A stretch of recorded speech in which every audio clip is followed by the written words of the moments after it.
welcome to my channel, Haylee Marie Vintage. I am really excited about today's project. We are doing a cowgirl bedazzled jacket. So let me lay out the project plan for y'all. So I will be using folkwear 242, which is their Rodeo Cowgirl Jacket. So I've been wanting to make a jacket like this since I came across some trim. I mean, I've always kind of wanted to make a fun, sparkly, bedazzled cowgirl jacket for me to wear around. I don't know where I'm wearing this, but that kind of goes for half my wardrobe. And this was the best pattern I could find. I found that there weren't a ton of fringe jacket patterns on the internet. So this is just the best I go. Folkwear is not always my favorite pattern brand because their block just usually takes more adjustments, but since this is a jacket and goes over clothes, I'm not too worried about it. But what I'm going to be using to do this jacket is most importantly the trim. Let me find an end.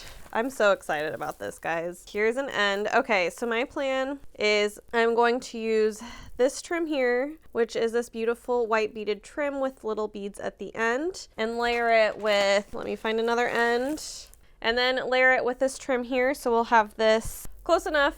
So you'll see this blue trim in front of this trim going across the jacket, and then I'll also add some additional embellishment on the pocket, probably just the short trim. But these trims are so pretty. I mean, look at this, and they sound amazing. I'm so excited. And I also have some additional embellishments, little jewels that I picked up while I was in New York for this project. I chose to pick up these jewels because they take minimal hand sewing, but should still give me high impact. I still am having just some chronic stuff happening with my hands, so something with fairly minimal hand sewing is ideal. And then the fabric that I'm going to use is this blue denim. So I have been looking for the perfect shade of denim to specifically go with this trim for almost a full year. I looked at every shop I went to in New York. I have looked at every shop I have been to since New York, so that would be a few places here in Seattle as well as Minnesota, and I still could not find the perfect denim, but I bought two other denims that were not as good. And then I went back to my stash, looked at all my denim, and chose this denim, which I have had in my stash for 3 years at the end of the day, as the best match. So now I'm kind of rolling in denim, which isn't a bad problem to have. I have a lot of projects that could use denim. I really love denim. So it's fine. It just is really funny because I was so sure that I could find a better blue to match this trim than this blue denim that I actually picked up in Italy 3 years ago. So that is the journey to get all of these supplies. Anytime you're supplying something a little bit more, I don't want to say funky, but I guess funky, it can just take kind of a while to amass everything. I mean, at the end of the day, I did end up just using what was in my stash, but it took just a while to get everything to align. And I think that's something that we aren't the best at normalizing here in the sewing community. I think often people just show materials like it didn't take them months or even years to gather the right materials when you're trying to get a vision from your head out or do something like a cosplay or anything like that. But yeah, that is the story behind all of the materials I'm using for this. I'm really, really excited, but we're gonna just jump into that process of me tracing the pattern, cutting out my fabric, and then we'll go from there. I'm so excited for this one, so let's get to it. So I did end up deciding to trace this pattern, and the reason I decided to trace it is I'm smack in the middle between a size small and a size medium. So I am going to go with the small to make this particular jacket, but I want the medium size completely intact for if there's a day that I eventually want to switch over to that medium size because of body changes. I think the most sustainable approach for me is to trace this pattern. I do want to not have to rebuy this pattern if I become a size medium in later days. So just trying to future proof here, otherwise I really prefer not to trace. And of course, like all of my sewing things, Spooky came along to be really, really helpful. That said, I did find the tracing process quite cumbersome. Ultimately, I don't have a good table that is at a good height and has a good amount of space around it. I had to already move some furniture for this, which is not great for my body. And ultimately, I probably needed to move everything quite a bit more just due to what's going on with my chronic conditions. I wasn't able to put in that effort that day. So maneuvering this was difficult and definitely demonstrates why I usually don't trace patterns. But once I have that pattern traced and cut out, I am now going to cut it out on the actual fabric. And here is your reminder that I do have both a Patreon and a Ko-Fi. If you feel the desire to support my channel out financially, I have memberships over at Ko-fi for $5 and at $5.50 on Patreon. And what you'll get with that is access to these videos early. I usually post them on Mondays, occasionally Tuesdays, so you get them 3 to 4 days earlier than everybody else does. And then my first step here is going to be fusing the fusible interfacing onto the pieces that need the fusing. So this is just the pockets and cuffs, I guess is what those are. This was more challenging than usual. I had a really hard time getting this interfacing to adhere properly. I think it's due to a combination of things, including I couldn't bring my iron quite as hot as I wanted because there is elastic in some of this denim that would cause it to like roll and do weird things. So it was kind of not the best interfacing experience, but I did finally get it done enough to continue on with the project. I am now going to sew up these seams. I am going to be using a kind of like faux felted seam technique. So what I'm doing first is I'll just sew up the seam like normal with, I believe this pattern asks for a 1/2 inch seam allowance, and this is like the princess seams up the back. And once I have that sewn, I am then pressing those seams open, trimming one side to be about half the width of the other side, and then I am doing like a folding over encasing situation, so that way there will be no loose thread ends. I just feel like generally denim jackets have this kind of more like felted seam approach, but also I haven't worn a denim jacket in a long time, so do I even know what I'm talking about? And once I have pinned them below, I am then going back and pinning them for the top because I do want to do this in a top stitching way, not top stitching on the wrong side of the fabric. So this is just a little bit of a pinning jigsaw process. And here I am doing that top stitching, sewing a 1/4 inch from the original seam line. This should catch all the different pieces of fabric that I pinned underneath this. What you can't see I'm doing here is I am basting along kind of those puzzle piece looking pieces from the like lapel as well as my cuffs and everywhere that I will need to like do a really nice clean fold over to then top stitch it down later. What you can see here is now me ironing down those lines using again that stitching to make sure that I've done everything really evenly. I initially started to fold these without using those seam lines, but then I remembered I am not consistent in the way I can fold up a hem, so I should absolutely not trust myself to do this. The stitching line also helps me assess where I can reduce bulk in some of the corners like this one, because obviously anything I trim that's below the seam line will not impact what is actually seen in the final product. So that's what I'm doing here, both with the pockets and then the bigger back piece that you see here. And now it's time for the most exciting part. I am basting on the trim to the folded piece. So I'm trying to make it so you won't see the trim edge on the jacket because it is like a brighter color. I really wish they would like have these trims be a subtler color, but I guess they don't really actually know what you're adhering them to, so it makes sense. Although this is a really radically different color ribbon than the beading. So I'm doing that first layer of the blue beading because that's the layer I want on top because it's shorter. And then I am doing the second layer of the white beaded trim, which was fun because it was very clickety-clack. However, it was also pretty heavy to move, so that was definitely interesting. There was a bit of a learning curve using these, but it honestly wasn't as bad of a learning curve as I thought it would be. I did the same thing to the pockets, but I only wanted to use the shorter trim there because the longer trim would hang down past the pockets and potentially past the hem of the garment. And then once those are done, I am going to pin the pocket to, I guess, essentially the pocket flap to the actual pocket base, which is what you can see me doing here by pinning. And here you see me unpicking because I realized I needed to pin right side to wrong side with a flap right side facing the wrong side of then the bigger pocket. Sometimes you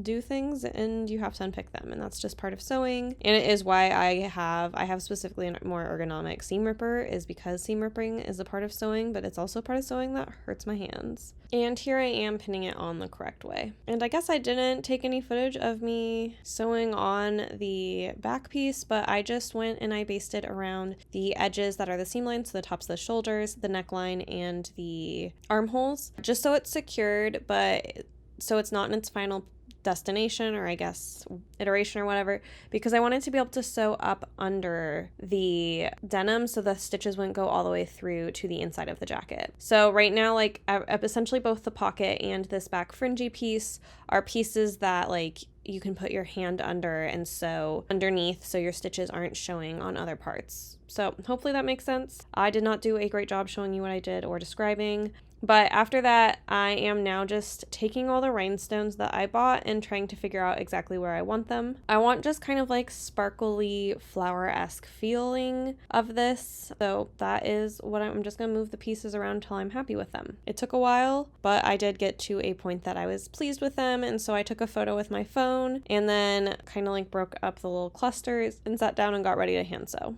So I hand sewed the pockets and the lapels and the sleeve cuff rhinestones, but I realized I would not have enough spoons to hand sew on the whole back of the project. I was having pretty severe pain at this point, so I decided to stop doing the hand sewing and instead just used fabric glue. This is not my ideal. I think glue is overall, for me personally, a messier and more costumey look than when you actually hand sew things on, but I'm also trying to be really realistic about my own limitations because of my body and treat it fairly and well, even if it means letting go of some of my perfectionist tendencies. So I'm proud of myself for caring for my body and not letting my pursuit of perfection become a detriment to my health. And again, Spooky was here to help, which really stressed me out because obviously I was really trying to not have her get glue in her fur. But with that, we are wrapping for the day and I'll pick this back up tomorrow.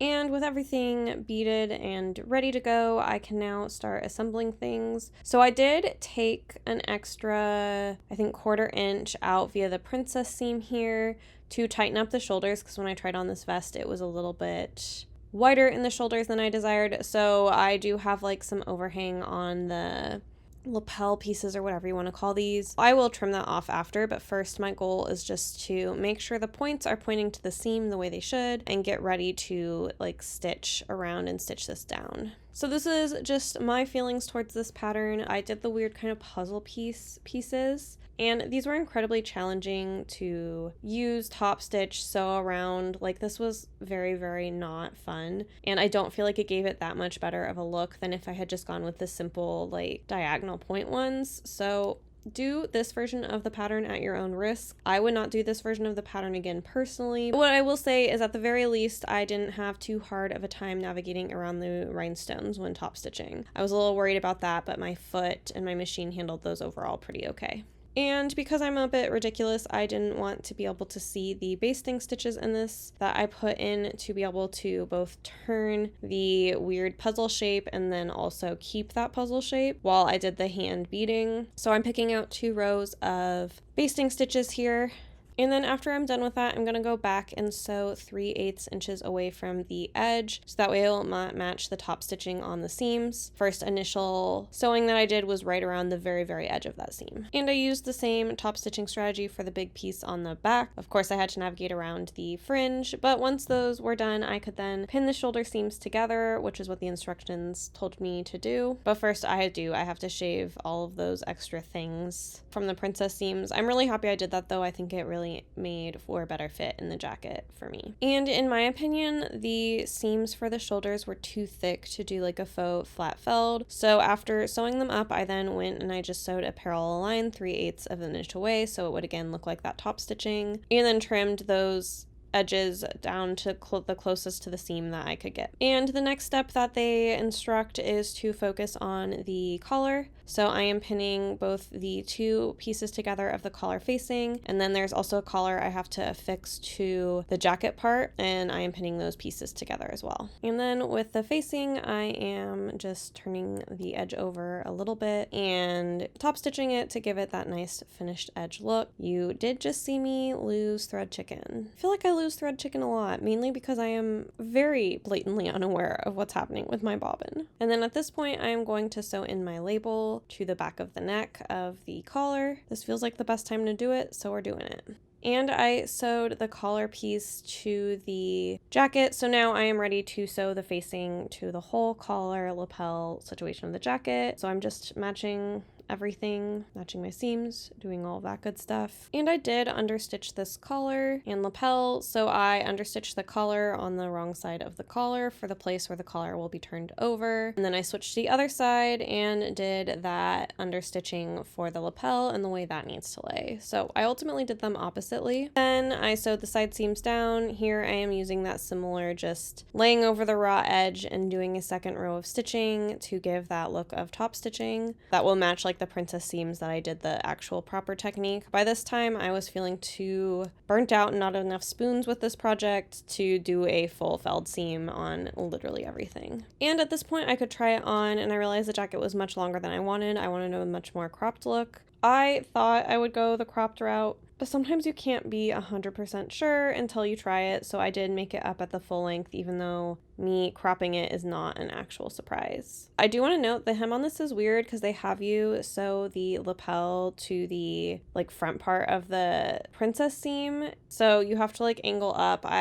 You see I messed it up here, but you can see on the hem below it does that stair step up. That's because of how they have you sew these two pieces together. It's a really interesting technique, and I understand the reason for it. I think it solves for some of the problems that not using that technique does, which is usually ending up with a very bulky hem. However, I still think that this is not a technique I'll use again. Here you can see where I've actually sewn that, and so then what that does is that helps you know exactly how much to like flip up the hem for the rest of the pieces. Like I said, I understand the benefits of this technique. However, for me, the annoying parts of it do not outweigh the benefits, so I won't use this technique again. Other than that, I'm now just going to work on pressing up the hem for the rest of this jacket. After I real quick give the collar a really good press now and do some top stitching around the edge to again mirror the top stitching happening around this jacket. Here is also where I trimmed those raw seams on the side seam. I decided to trim these now after a try on because obviously you can't get that seam allowance back once you cut it off. So I didn't trim it right after I sewed it. I waited until I could try it on. And now I am pressing that double turn hem. This will, again, I'll use the same stitch that I've been using all around this whole jacket to keep the look consistent on the seam. And at this point, the pattern has long ago instructed you to add the pockets. Because of how I cropped it, I did not feel like I could make a good decision on where to place the pockets until after I had put buttons in and had like seen what this fully looks like fitted and then can pin the pocket on. So I'm first marking my buttonholes out, sewing them, and then I'll cut them open. I am also finishing how the pocket looks. These pockets are done so weird and I don't think I like it. Again, I get the benefits of the construction that they chose, but I thought it was a construction method that was pretty convoluted and annoying. So I personally would not use this construction method again. I just feel like I get that having the seams in the top hidden like that is really beneficial, but I just think there's other ways to do this that doesn't suck and isn't so like, I don't know, this is like going down a winding road and I am more of a shortcut taker. But once I've gotten these pressed into submission, you can see them here. I'm now pinning them because I need to do some final sewing before I can place them on the jacket. Here I have chosen to do a proper top stitch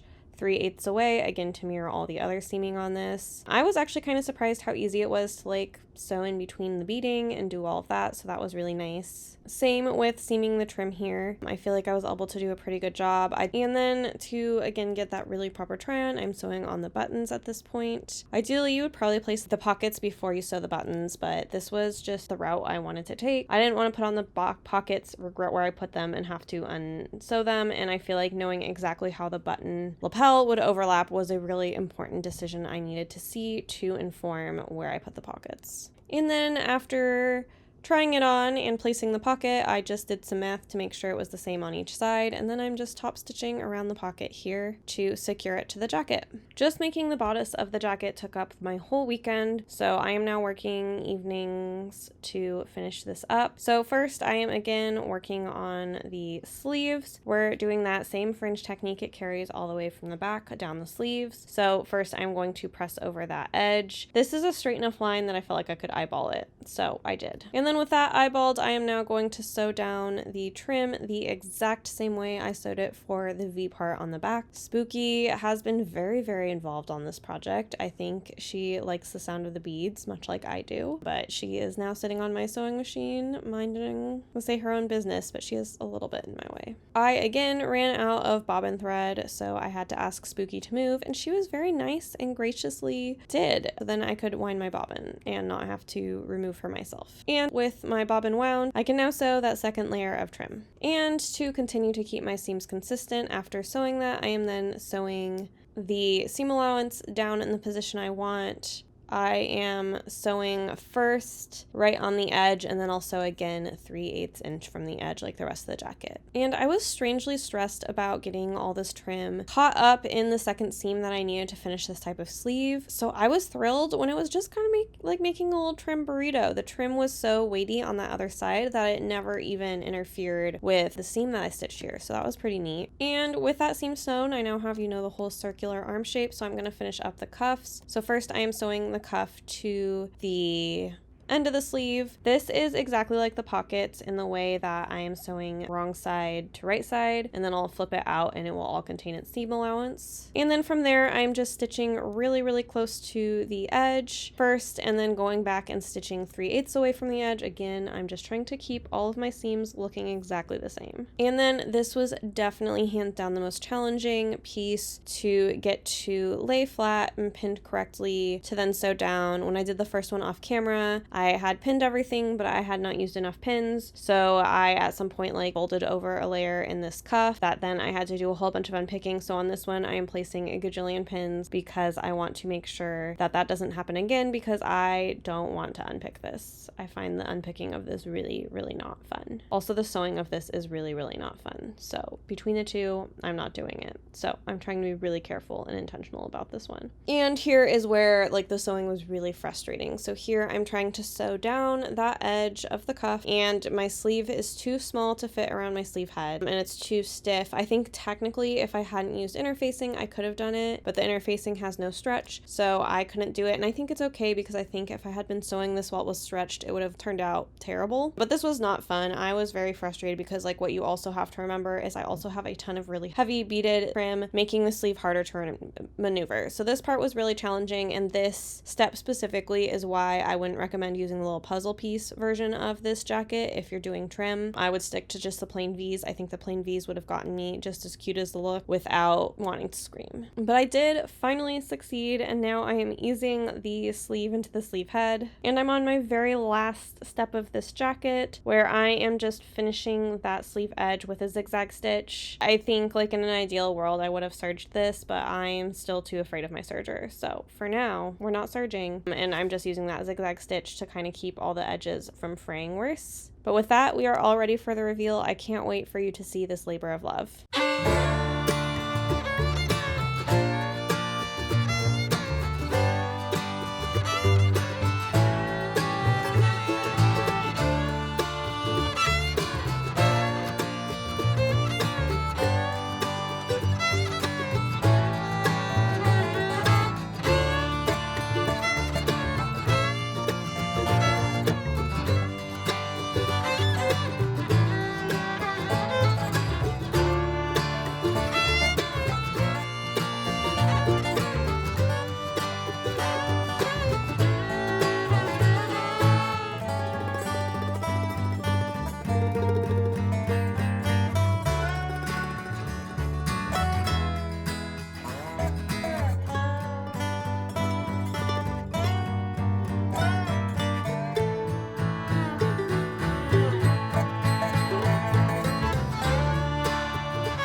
Alrighty, you've seen the reveal. I hope you enjoyed it. I went back to one of the pea patches near me, which is a community garden that you can get on wait lists and get into. And as always, my experience at this pea patch was very mixed. Some of the people who are there are really kind, and some are really terrible. I'm actually on the wait list for this pea patch right now, and I've had so many not great interactions with people there. I keep going back and forth on if I'll even accept the plot if I finally get one. I'll figure out that adventure when we get there. My guess is I'll give it a year and see how I feel about it, but the community there can have a very not good vibe. So, and it's a public park, just to be clear. A pea patch is a taxpayer-funded public park where people can grow their vegetables. Whenever I interact with people who are really unwelcoming and rude there, as if because I don't have a pea patch I shouldn't be there, it's really frustrating. But I will say there was at least 2 people this time who were really lovely interactions, and it was just other few people who were very unpleasant. So, but with that, I'm gonna go into our price breakdown. I have my trusty spreadsheet here. I do want to note, because of the trim, this was an expensive project. If you were to make a jacket like this and either make the fringe yourself, beading if you're feeling crazy, or instead of beading, you could cut fringe out of like denim, or if you were using leather, which would add to, of course, the time and therefore the labor costs, but it would be a cheaper alternative. But I do want to note, yeah, that this is gonna be pretty pricey. For the fabric was not the expensive part of this. Denim's usually pretty affordable. I spent $26 on this fabric. As for the notions, for the trim, I paid about $134. That's like the 2 fringes. I bought 3 yards and I probably only needed 2. I just am definitely a just in case buyer sometimes. So like I definitely used less trim than I bought.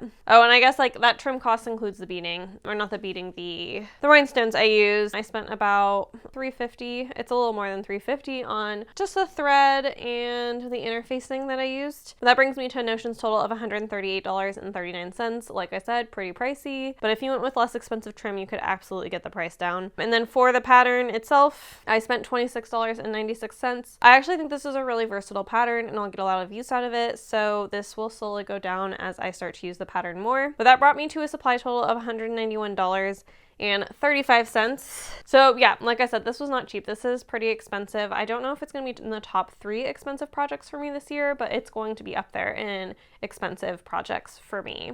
I'm trying to remember to go over cheaper alternatives. So like I said, you can bead this yourself, you can make the fringe yourself, or you could buy kind of more like that polyester woven fringe and do that. That would all be more affordable. Beaded fringe is about as expensive as fringe comes, and the beaded fringe was why I really wanted to make this project, is because you don't see much beaded fringe on things that you can just buy. So that's what made it worth it to me, but you could absolutely knock this project a lot cheaper by using some of those other alternatives for the trim. And you could also like not bedazzle it at all. That would also cheapen it a lot. For the work, this was pretty intense as far as like, since I was making just like a jacket, which is essentially like just making a bodice. The cutting took me 2 hours and 45 minutes. That counted me also tracing the pattern though, so that's why I think that took that long. And then for sewing, I sewed for 11.5 hours on my machine and ironing, going back and forth between the two. There was just a lot of pieces and there was a lot of like multi-layering stitches. There was a lot of basting something and then basting it again and then doing like the actual top stitch and doing the second top stitch. So it was a lot of like even just doing the same stitch line over and over again, which just adds up in a lot of time. And then hand sewing only took me 2.5 hours here for the buttons and for the sparkles that I did get on before I decided to move to gluing them. So that brings me to a labor hour total of 16 hours and 45 minutes. And as always, I'm trying to put this cost in perspective and make us think of ourselves as our time being valuable and like our wages should equate to that time. So I multiply that by a living wage, which here in Seattle is $35.39. So that would be a labor total of $592.78. So pretty pricey on the labor side. 16 hours is, I think, 2/3 of a day. So that's not super shocking. It took a long time. I mean, anytime you do something this detailed, it takes a long time. So that brings me to a grand total of $784.13 for both my labor and the supplies. I mean, honestly, like this is a handmade custom piece, and from what I was looking at, it seems like if you wanted to have a custom made jacket with not nearly the amount of details this had, you're already out $350. So this doesn't seem extremely crazy. Like again, I personally would probably not pay this for a jacket because I can sew it. And as always, I did my research. I found a lookalike of this on a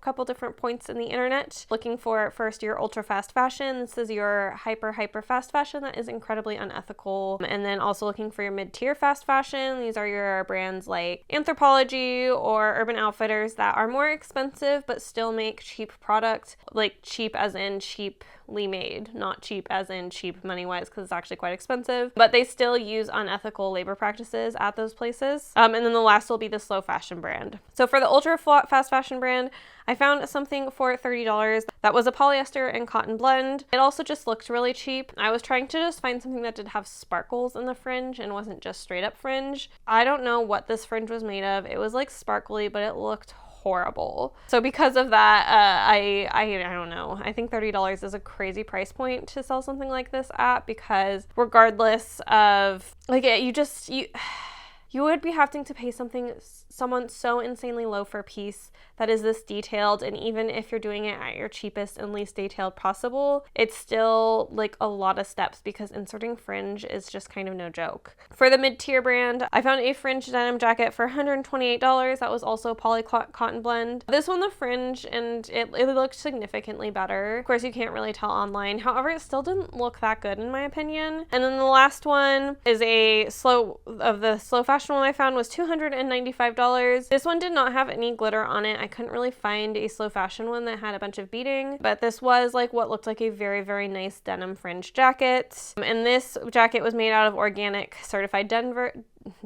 denim, and also like one of their big things is they talk about their factory audits and how they're really careful about the conditions that the people who make their clothes make them under. At $295 and my supply costs were $191. I'm not too mad about having made my own and having it cost that much because it still would have cost me over $100 more to get one that was made in a way that is ethical, and it wouldn't have been nearly as sparkly and fun as mine. But I think that concludes this cost breakdown. So now we'll talk about the jacket itself. I'll probably hold it up on the back because the fringe is my favorite part, but this is it. I adore this jacket. I'm really, really pleased and proud of this jacket. I can't wait to wear it for many years to come. I do. I think she's so cute.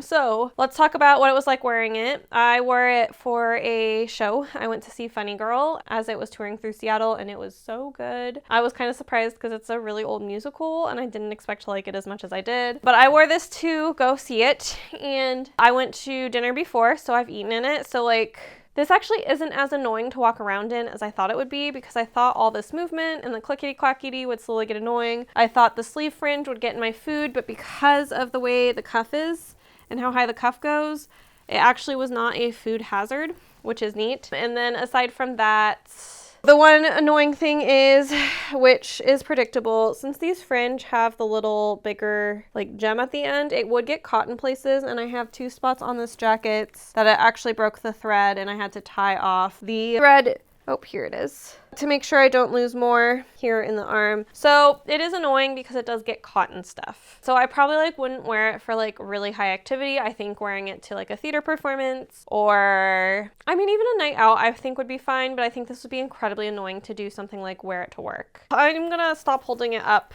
after I give you one last fringe tour. Look at how pretty it is, just because this is actually decently heavy. I guess that's the other thing. It is heavy, but it didn't feel heavy to wear. I felt really great in this piece. I feel really, really pretty, and I think it's just so fun. I think it's such a fun piece. So yeah, wearing it wasn't bad. As far as making it, I said this a bunch of times in the video already. I would not make the view that I made with the kind of like puzzle piece lapel thing, or I guess that's not even like lapel, whatever you call this area, and the cuffs. I don't think that they look that great for how much more work they are. And it was just, they were so hard to work with and so hard to make. They're very challenging shapes to like press and top stitch and get your machine to really go around. Like I found this really, really challenging. So I don't think I'll ever make this version again. I think whenever I make this, I will maybe be making it with a trim because to me that's the whole point of the pattern. But I, in the future, would just use the plain V cuts. I think that gives it the perfect amount of flair without being annoying. I also think I will make this jacket pattern again. I think I would really like at some point to make one that is really vibrant. So probably using maybe like a more neutral denim and a bunch of different colors of fringe and trim and all of that good stuff. Like I think even like there could be some cute piping. I think I would like to make like a really loud and obnoxious jacket at some point out of this pattern again. And aside from that, I just think this pattern was pretty versatile because I shortened it and I really like how it looks shortened. I think I could lengthen it and like how it looks like at the regular length.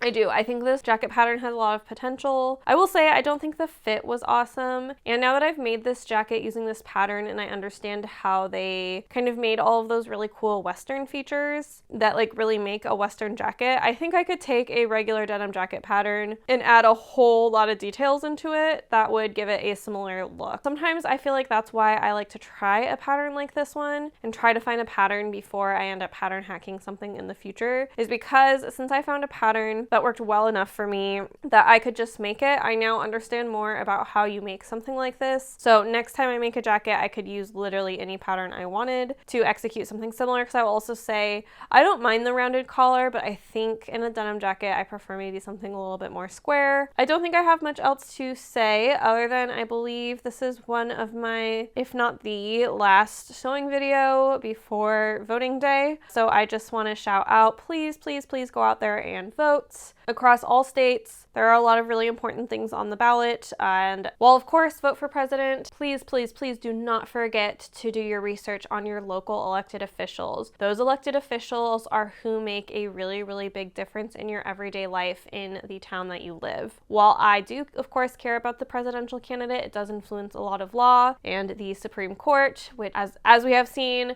like the election that I'm most keyed on for here in Seattle is for my Seattle City Council. One of the general seats is up, and the person who currently is in it, the incumbent, terrible. She's so pro-business. She protects Amazon, and she introduces laws regularly that harm people of color and other vulnerable populations. And like, I have seen her policies impact my community here in Seattle. And so please, please, please do your research on your local candidates and on your local ballot initiatives, and make sure you vote on those too, and not just to the president. I have seen way, way, way more impact in my local community on who those people are compared to who is president. Again, voting for the president, important. They do impact a lot of really, really big things, but ultimately you're going to see the most change in your own community be based on who is running your local government. Like, I remember when I was voting in Denver for a while, regularly they'd have judges up for vote, and you voted like yes, keep them, or no, boot them. And I remember reading through those pamphlets on those judges, and regularly there would be judges that they would just get approved every single time,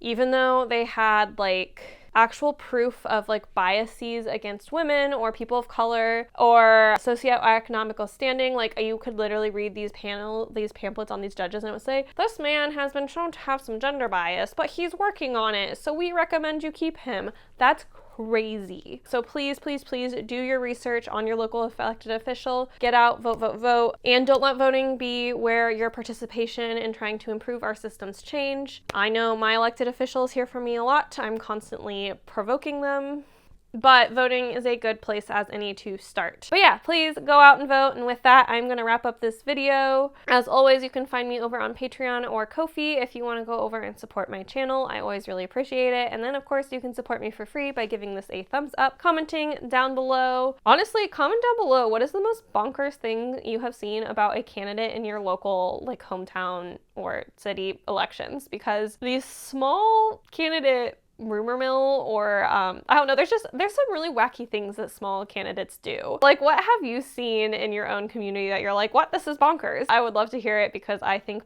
political stuff like that is absolutely fascinating. And then of course, subscribe and stick around if you enjoyed this video. I would love to have you. And I post sewing content every other Friday, but I do put out some sort of video every single Friday at 8 a.m. Pacific time, and I will see you next week. Bye!